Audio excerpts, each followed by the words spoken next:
My girlfriend texted, "I'm going on a vacation with my ex. We just want closure." I replied, "What?" Then I canceled the hotel reservation, because I was the one who booked it. When she arrived at the airport with her bags and no ticket, "My name is Daniel, I'm 31, and up until 3 weeks ago I thought I had my life pretty much figured out.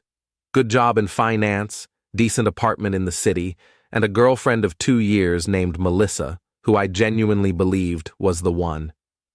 We'd talked about marriage, we'd looked at rings online together. She had a Pinterest board called Our Future that I wasn't supposed to know about but definitely did." Then came the text. It was a Tuesday morning. I was at my desk, halfway through my second coffee, reviewing quarterly reports when my phone buzzed. Melissa's name lit up the screen with a message that made my brain short-circuit. "Hey, babe." So I know this might sound weird, but Jake reached out and we've been talking.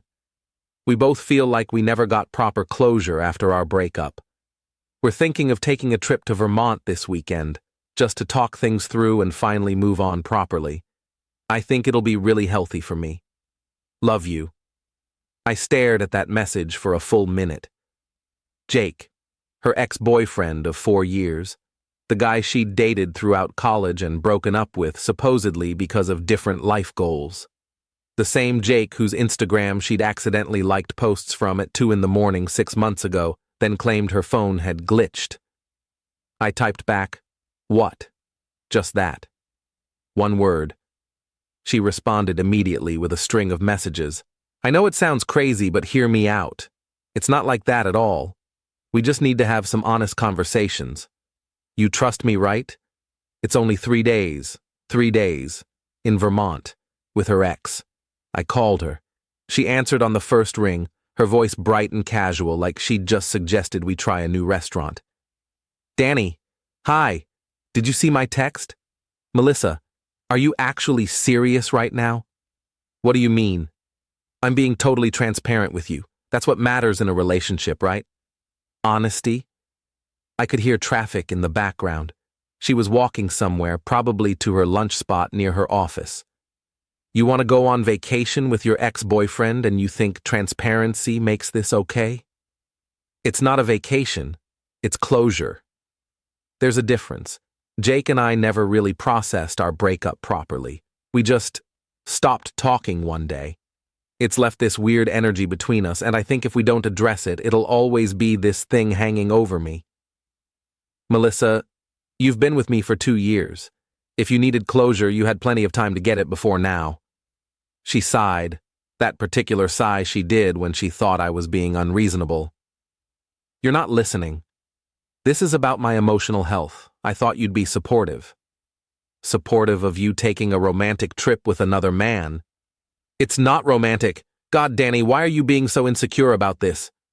That word, insecure. She'd started using it a lot lately whenever I questioned anything. Insecure when I asked why she'd been texting someone named Jamie at midnight. Insecure when I wondered why she'd suddenly needed space to find herself, but also needed me to increase my half of the rent. "When were you planning this?" I asked. "This weekend. We're flying out Friday morning, coming back Monday." "You already booked it." Pause. "Well, Jake found this amazing deal on a cabin. It's got a hot tub and everything. We were going to split it." Something clicked in my brain then. A cold, calculating click. "What hotel?" "It's not a hotel, it's a cabin rental through that site. Mountain Stay Retreats. Why?" "Just curious. What time's your flight?" Her voice warmed up, probably thinking I was coming around. "Friday at 6 a.m. I know it's early, but the tickets were cheaper." "Makes sense. Okay. Okay? So you're cool with it?" "I didn't say that. I said okay. Danny, I have to get back to work. We'll talk later." I hung up before she could respond. Here's the thing about Melissa that I'd discovered about 6 months into our relationship. She was terrible with money. Not just bad, catastrophically terrible. She'd maxed out 2 credit cards before we met, had student loans she'd been dodging, and had this habit of forgetting to pay her half of utilities until I reminded her multiple times. So a year ago, when she'd wanted to build her credit back up, I'd done something monumentally stupid. I'd added her as an authorized user on one of my credit cards, a card with a high limit that I barely used. I figured she'd use it responsibly, pay me back for small purchases, and build her score. Instead, she'd racked up about $8,000 in charges over the past year. Dinners with friends, she said she'd pay me back for next month. Shopping sprees for work clothes.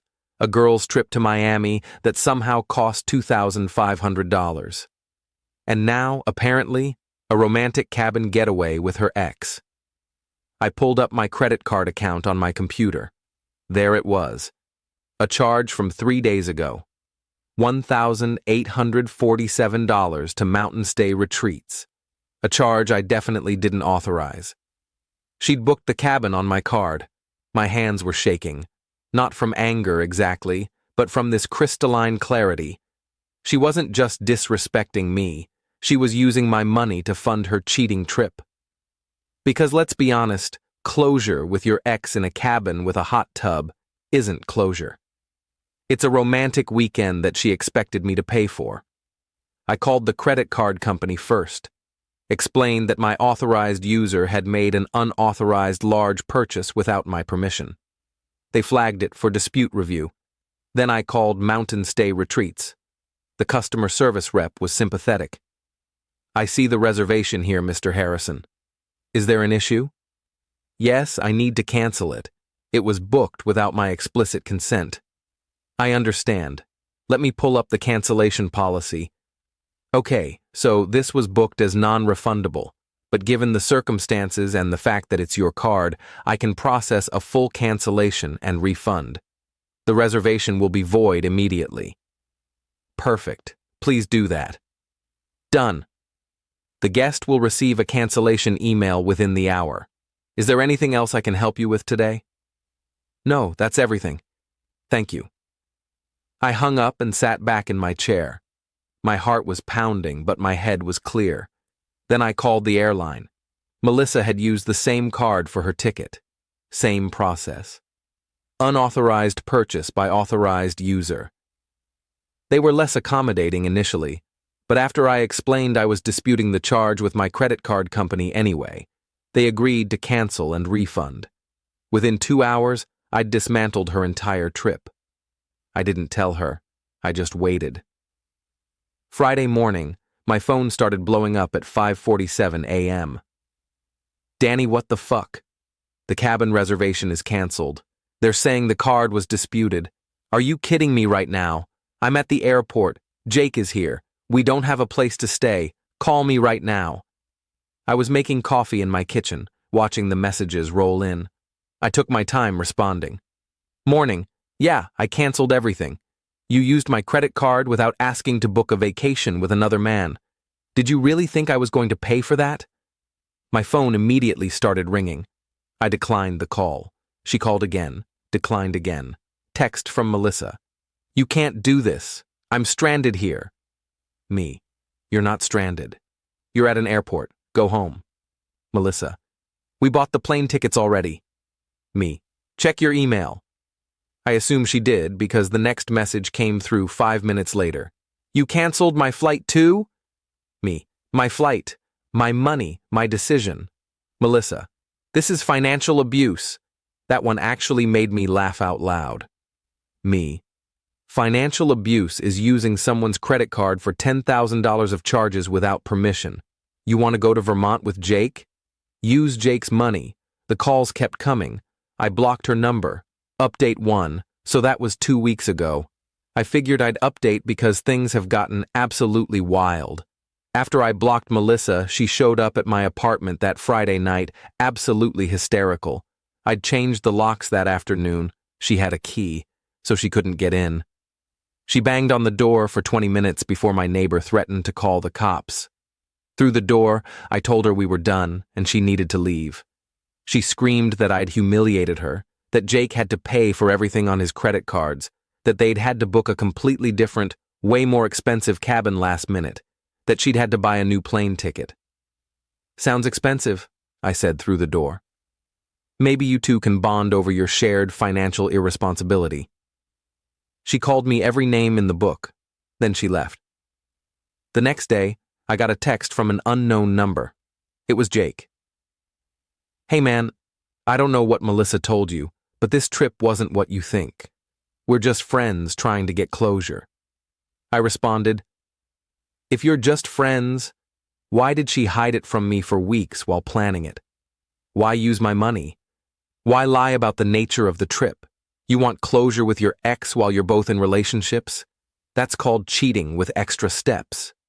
Jake, I'm not in a relationship. That stopped me cold. Me. What? Jake, I broke up with my girlfriend 2 months ago.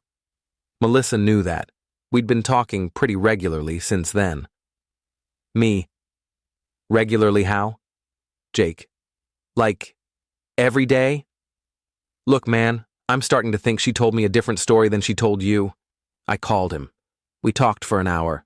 Turns out Melissa had told Jake that she and I were basically over, that we were just roommates at this point, and that she was planning to end things with me after this trip. She'd pitched the Vermont thing as a chance for them to see if they still had that spark before she officially left me. Jake, for all his faults, seemed genuinely shocked. Dude, if I'd known you two were actually together, I never would have agreed to this. She showed me texts where you were supposedly being cold and distant.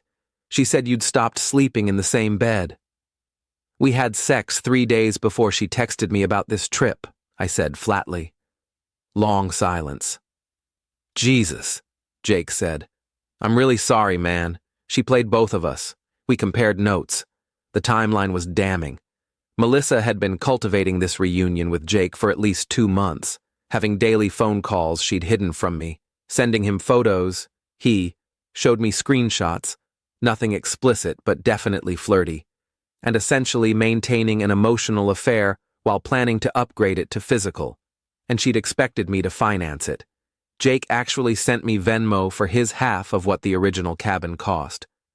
I feel like an idiot, but you shouldn't be out money because of her lies. I respected that. I accepted it.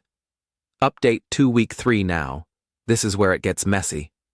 I removed Melissa as an authorized user on my card and filed a formal dispute for all the charges over the past year that she'd promised to pay back, but never did.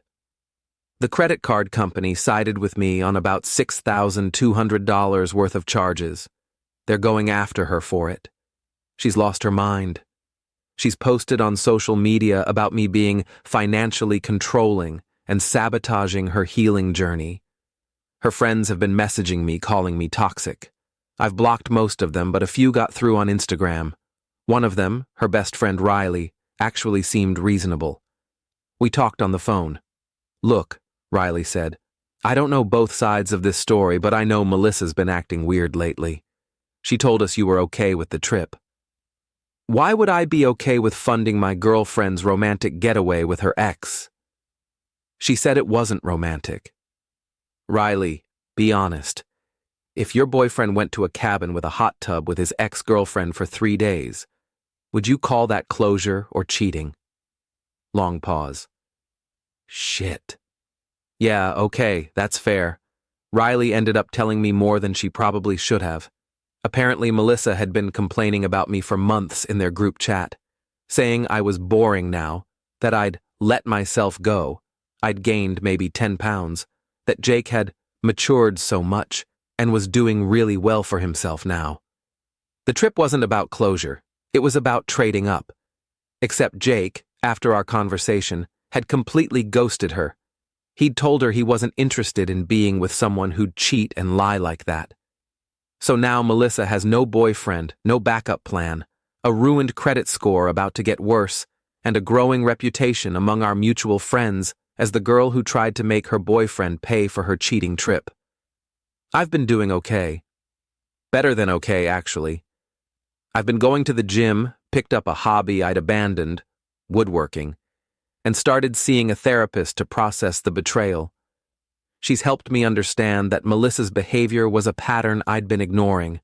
The financial irresponsibility, the boundary pushing, the subtle manipulation. My therapist asked me, "When did you start feeling like you had to earn her love?" I couldn't answer because I couldn't remember when I'd stopped feeling secure. Melissa's been trying to get back together. She sent a long email last week saying she'd made mistakes, but that I'd overreacted, and we should work through this. She said she never actually did anything with Jake, technically true since I canceled the trip, so it wasn't really cheating. I didn't respond. Final update. It's been a month now since the airport incident. Melissa moved back in with her parents. She couldn't afford her apartment without me, and none of her friends would take her in after the truth came out. The credit card company's collections department has contacted her multiple times. She's threatening to sue me for destroying her credit, which my lawyer says is laughable since she destroyed her own credit by making charges she couldn't pay back. Jake actually became sort of a friend through all this. We got beers last week and laughed about what a disaster we'd both avoided. He's dating someone new, someone he met at his gym who has her life together. As for me, I'm honestly doing better than I have in years. I'm not angry anymore, just relieved. Relieved that she showed her true colors before I married her. Before we had kids, before I was legally tied to someone who saw me as a wallet with a pulse. The funniest part? 3 days ago, Melissa posted on Facebook that she's in a new relationship with some guy named Marcus who, according to his profile, is a crypto entrepreneur and digital nomad. I give it 3 months before she realizes he's broke and living in his parents' basement. Meanwhile, I've been on a few dates. Nothing serious yet, but I'm not rushing. For the first time in 2 years, I feel like I can breathe. Like I'm not constantly monitoring someone else's spending or emotions or loyalty. The relationship taught me something valuable. Someone who loves you doesn't make you feel crazy for having boundaries. They don't weaponize therapy language to justify betrayal. And they definitely don't use your credit card to fund their backup plan. I'm 31, single, financially stable, and finally understanding what I actually deserve. And that's worth more than any closure trip to Vermont. Edit 1. A lot of people are asking if she ever apologized. Number, not once. Every message has been about how I ruined her life, how I embarrassed her, how I'm making her recovery harder. It's been enlightening. Edit 2. Jake sent me a screenshot yesterday. Melissa had texted him asking if he wanted to try again for real this time. He responded with a single word, no. Then blocked her. The man learned his lesson. Edit 3. For everyone asking about the $6,200 in disputed charges, yes, it's affecting her credit hard. She defaulted on the payment plan they offered her. Play stupid games, win stupid prizes.